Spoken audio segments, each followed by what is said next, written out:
The Ferdinand Town Council has approved a 2-year economic development plan. More on that. Plus, local police agencies teamed up to help kids this Christmas. And Purdue Extension educator Jan Dugan discusses holiday calories tonight on Inform. All of that and much more is up next here on the 18 WJTS News.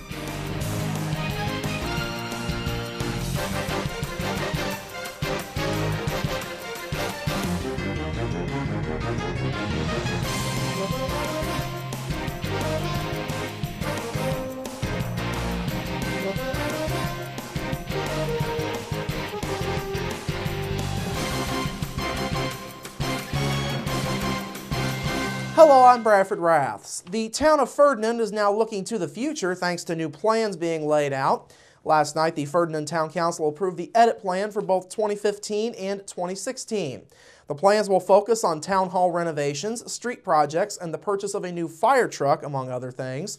Town Attorney Bill Schoenfeld says it will be a busy couple of years for the town in terms of economic development work.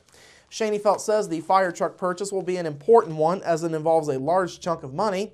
He also says there are several other reasons why it's important. We want to make sure they have the necessary equipment to so they can do their job well. At the last council meeting, there was a resident who complimented the fire department on how they handled the fire at a residential property that she had an ownership interest in. We want people to feel secure, and there's also benefit in having a top-notch fire department, which we have. It helps keep insurance premiums at a very low rate, and we have an extremely good rating for a town our size.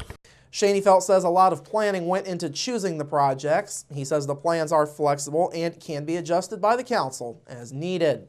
In other business, the council restarted the process for the replacement of the West Clarifier tank at the town's wastewater plant. Town manager Chris James says the main issues stem from the concrete flooring in the clarifier. He says the area does not get cleaned as well as it should as a result. The project calls for inspection of the floor, followed by the repairs to the concrete. Once repairs are made, a special chemical coating will be applied to the walls and the floor to allow for the treatment process to continue. James says the project had been scheduled to start last year, but bidders could not be found, thus it had to be postponed. James says although the project was put off, it's still an important issue that needs to be taken care of. It helps in the process of treating the water and working through the sludge. It kicks out the heavier materials and then helps with the non-potable water that we send back out into the creek and then just through the plant itself. We have two. We have the west and the east, and so we can function if one is down getting repaired. Preferably both up helps the operation run more smoothly. The council is expected to formally approve work on the project at a special meeting coming up next week. Bids are tentatively set to be opened at the council's February 2015 meeting. A Jasper woman accused of stealing prescription medications from a trio of Jasper homes was taken into custody yesterday. Back on December 4th, Indiana State Police Trooper Brock Werney began investigating this case after he got a complaint from a homeowner in the 1300 block of West 15th Street. The homeowner told authorities that on 2 different occasions he had returned home to find that prescription medications had been stolen. State police say both incidents happened after the housekeeper had cleaned the home. After further investigation and gathering of evidence, police met with 38-year-old Erica Van Cleve yesterday. Police found that Van Cleve had a quantity of the stolen pills in her purse. Van Cleve was then taken into custody and booked into the DuBois County Security Center on a Class A misdemeanor for theft. Following her arrest, police found that Van Cleve had stolen medications from 2 other residences that she had done cleaning work in. Now, Indiana State Police are reminding and encouraging homeowners who have prescription medications that they no longer need or use to safely dispose of those medications. The latest theft attempt at the Jasper Walmart landed a Jasper man behind bars. Just before 2:25 yesterday afternoon, Jasper police were called to the Walmart on the city's north side on a report of a detained shoplifter. Further investigation found that the man, 19-year-old Zachary Beekline, had stolen items on Monday and again yesterday. The total value of the items was just over $70. Some miscellaneous items were included. Beekline was booked into the DuBois County Security Center. He faces theft and shoplifting charges.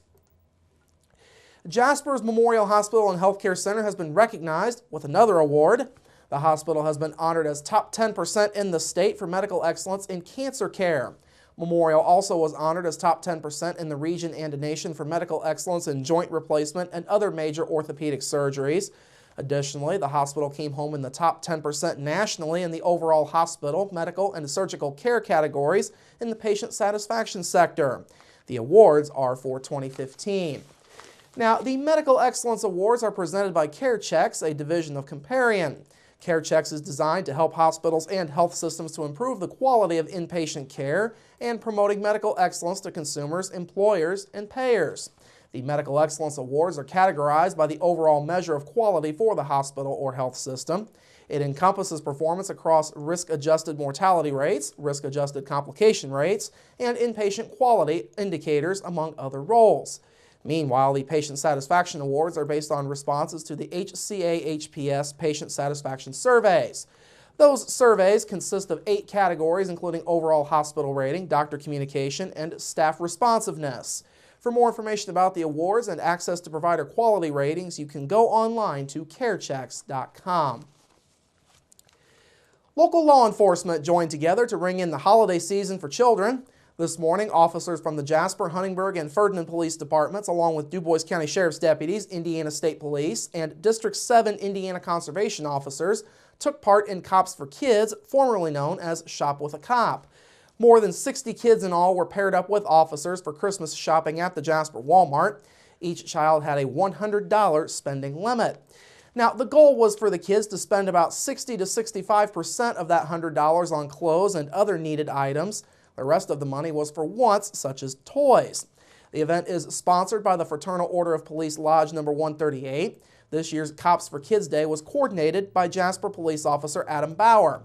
Bauer says today was a good chance for kids to see law enforcement officers in a different light. I think this makes a great impact on the kids in the community. I mean, they get to see a different side of law enforcement than they may see on a daily basis. They're not seeing us pull people over. They're not seeing us arrest people. They're seeing us have fun with them. And in today's day and age, we need that in the law enforcement community because there's a lot of bad media for us right now. So. The kids were from the TRICAP program's office in Jasper. Following the morning shopping, the kids went over to the Jasper Moose Lodge for a lunch break. Another round of positive recognition has been bestowed on the town of Santa Claus. The town is now listed on Budget Travel's list of holiday fun from Hollywood to the Holy Land. One of the reasons for the listing was the postmark that is created each year by a local high school student. It is then offered at the Santa Claus Post Office annually. In a news release, Spencer County Visitors Bureau Executive Director Melissa Brockman says the recognition is great for the town. She says Santa Claus is the perfect place to visit, particularly during the holidays. Now, this is the second major announcement this week as far as recognition for Santa Claus. On Monday, the Visitors Bureau announced that the town will be featured in Travel Channel's Christmastown USA and more Christmastown USA documentaries. Those air beginning at 6 p.m. Central Time Sunday evening.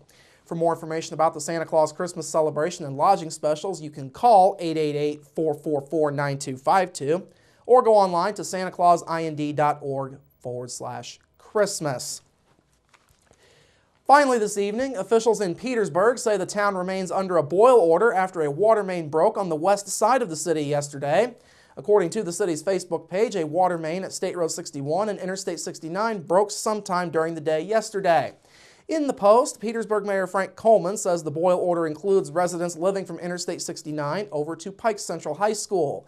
The boil order does include the high school and the Pike County Highway Garage. The boil order is in effect until further notice. It's expected to last between 48 and 72 hours by the time all is said and done. In the meantime, Petersburg water customers who live in the affected area should bring all water used for cooking or drinking to a rolling boil for 5 minutes prior to using. All right, coming up after the break, your local forecast, sports with Kurt Guxell, and Inform with Jan Dugan. That's all up next here on the 18 WJTS News. Local people watching local people.